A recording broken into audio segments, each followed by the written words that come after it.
बिस्मिल्लाहिर्रहमानिर्रहीम। अस्सलाम वालेकुम वरहमतुल्लाहि वबरकातुहू। नाज़रीन, मैं हकीम खालिद महमूद नक्शबंदी मुजद्दिदी आपकी खिदमत में हाजिर हूँ और आप सबको अपने चैनल पर खुश आमदीद कहता हूँ।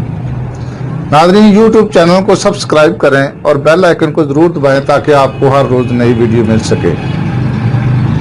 नाज़रीन, आज का मेरा मौजू है ख्वाब में डरना। तिब में इसको काबूस भी कहा जाता है। ख्वाब में मुख्तलिफ किस्म के डरावने ख्वाब आते हैं।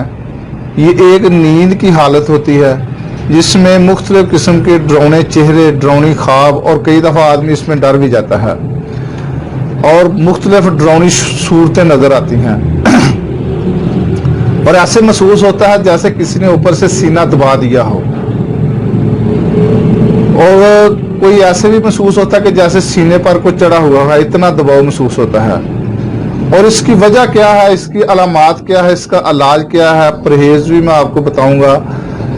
ये मर्ज अक्सर तो मैदा की खराबी से होता है, जिसको तबखीर मैदा हो, बदहजमी हो, इसके अलावा खाना बहुत ज़्यादा खा लिया हो, पेट में तबखीर पैदा होती हो, इसकी वजह से ये इसकी वजह होती है। इसके बाद अगर खाना खाकर फौरन सो जाना, इसके अलावा बिल्कुल सीधा चित लेट जाना, और कई दफा पेट में कीड़े की वजह से भी ये मर्ज लग जाती है। और बच्चों को दांत निकलने के ज़माने में, जब दांत निकलने होते हैं उस ज़माने में बच्चों को भी ये शिकायत होती है। या फिर पट्ठों में कमज़ोरी हो, पट्ठों में खिंचाव हो, इसकी वजह से भी ये मसला बन जाता है। पसलियों के दरमियान उज़लात और हजाब जब आजिज आ जाते हैं तो तशन्नुज, खिंचाव की सूरत इख्तियार कर लेते हैं। इसी वजह से भी ये ख्वाब जो है ना डरावने आते हैं और ख्वाब में आदमी डर जाता है, दबाव महसूस होता है। इसकी अलामात ये हैं कि मरीज को नींद की हालत में बहुत दस्त गालिब हो जाती है और इस हालत में सांस दुश्वारी से लेता है, ना बोल सकता है, ना हिल सकता है, और ये ख्याल करता है कि किसी भारी चीज ने सीने को दबा लिया। ये इसकी मेन अलामत है। अगर ये अलामत है तो समझ लो उसको ये मर्ज है, काबूस है, ख्वाब में डरना। और इसकी जो इलाज है, इसका सबसे पहले तो ये देखें कि अगर कब्ज की शिकायत है तो कोई भी अतरीफर मलयन या कुर्स मलयन बाजार से ले लें तो वो खाएं, इसकी कब्ज जो है वो रफा करे। तो अगर कब्ज की वजह से होगा तो ये मर्ज कब्ज दूर होने से इंशाल्लाह खत्म हो जाएगा। तो इसका जो दूसरा इलाज है वो है कि आप अतरीफल ज़मानी, सात माशा, ये बनी बनाई चीजें सारी आपको बाजार से मिल जाएंगी। रात को अतरीफल ज़मानी, सात माशा रात को सोते वक्त खा लिया करे तो इंशाल्लाह ताला उससे काफी बेहतरी आएगी। इसके बाद जवारिश कमूनी, सात माशा, ये सुबह को आप दें। इसके ऊपर जो है बादियान, पांच माशा, तुखम कसूस, तीन माशा, मुवेज मनक्का जो दाने निकले हुए हों 9 दाना, अरके बादियान 12 तोला में पीस कर, खमीरा बनफशा 4 तोला इसमें शामिल करें तो ये मरीज को दें, इंशाल्लाह ताला इससे भी काफी फर्क पड़ेगा। अगर मैदा में सख्ती है, मैदा टटोल कर देखे, उसको दबा कर देखे, अगर मैदा सख्त है तो शरबत दिनार 4 तोला इसमें शामिल कर दे तो इंशाल्लाह ताला मैदे की जो सख्ती है वो भी खत्म हो जाएगी। ये सिर्फ 1-2 हफ्ता पिलाए मरीज को। और खाना खाने के फौरन बाद आप ऐसा करें कि हब्बे पपीता बाजार से ले लें, 2 अदद, जवारिश जालीनूस 7 माशा, कुर्स खबसुल हदीद 2 अदद मरीज को खिला दिया करे तो इंशाल्लाह ताला इससे काफी मैदे की भी इस्लाह हो जाएगी। अगर बलगमी मिजाज है, रुतूबात जमा है, तो बलगम का जो है जलाब एक होता है, उसको हम कहते हैं मुनज़िज बलगम। ये भी आप बाजार से ले लें, कोई बलगम को खारिज करने वाली दवाई, तो इंशाल्लाह ताला बलगम जब खारिज हो जाएगी तो इससे भी, जब दिमाग में बहुत ज़्यादा बलगम जमा हो जाए तो इससे भी ये मसला पैदा हो जाता है। तो अब बलगम का खारिज करने का तरीका जो है ना ये इख्तियार करें तो इंशाल्लाह ताला ये भी ख़त्म हो जाएगी।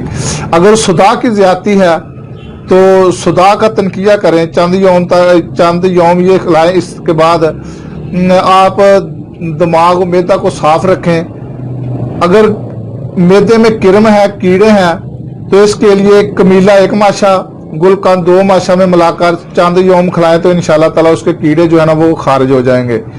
या नहीं तो अतरीफल दीदान, ये बाजार से बना बनाया मिल जाएगा, या 7 माशा खिलाएं, इससे भी कीड़े खत्म हो जाएंगे। अगर पट्ठों की तकलीफ की वजह से है तो फिर ऐसा करें कि नींद लाने के लिए रोगन लबूब सबा, ये बाजार से ये भी बना बनाया मिल जाएगा, या रोगन बनफशा, ये आप सर पर मालिश करें और इस्तकदूस 2 तोला सफ़ेद चीनी में शामिल करके इसका सफ़ोफ बनाएं और 6 माशा रोज़ाना रात को सोते वक्त ताज़ा पानी के साथ मरीज को खिलाएं तो इंशाल्लाह ताला ये जो शिकायत है ये ख़त्म हो जाएगी। तो इसके लिए परहेज़ क्या करना है, भूख से कम खाएं। अगर आपको 1 रोटी की भूख है तो आप आधी खाएं, 2 की या तो 1.5 खा लें, 1 खा लें, तो इससे आपको काफ़ी सारा फ़ायदा होगा।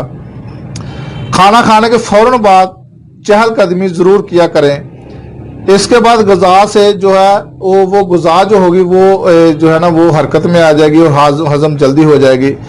बादी जो शकील चीज़ें हैं वो कम से कम इस्तेमाल करें जो देर में हज़म होती हैं, वो मसलन गोभी, मटर, आलू, अरबी, माश की दाल और इसके बाद प्याज, लहसुन, मसूर की दाल, ये बहुत कम खाएं, बल्कि ना ही खाएं तो बेहतर है। और करवट में लेटें, सीधा बिल्कुल ना लेटें, चित लेटने से परहेज करें तो इंशाल्लाह ताला ये मर्ज जो है ना ये ऑटोमेटिक ही ख़त्म हो जाएगी। अगर ग़िज़ा आपने खानी है तो मूंग की दाल खाएं, बकरी का शोरबा खाएं, बकरे का गोश्त ले लें, उसका शोरबा लेना, बोटी नहीं खानी। तरकारियों में से सिर्फ शलगम, चुकंदर, पालक वगैरह।